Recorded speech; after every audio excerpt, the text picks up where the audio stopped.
किहड़ा मुसलमान ने बांग सुन के तकलीफ होंगी, हार्ट अटैक होंदा है, ब्लड प्रेशर बढ़ जाता है, शुगर बढ़ जाता, मर जाता है, जेठ पीड़ पौंदी सू केड़ा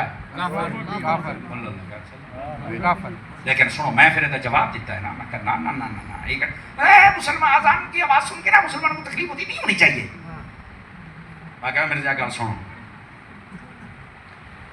अगे तो मैंने शक आ भी तू शैतान दा पोतरे हुण पक हो गए। मैं कहा होया इंज ही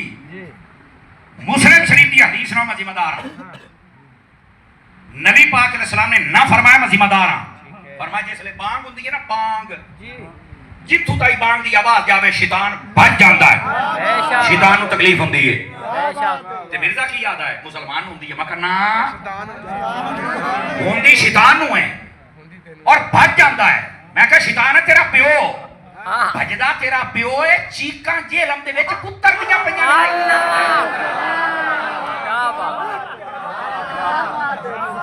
समझ आ रही है?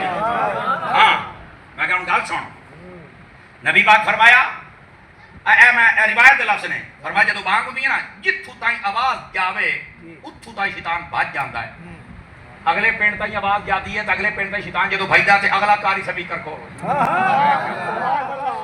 उस तो अगू भजदा है ते अगला मोड़ तैयार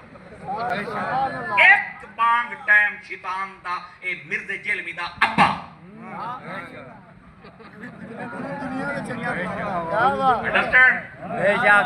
पोत्र मोड़ नौकरी तो प्यो दी देसी ना अब्बा बचाओ प्रोग्राम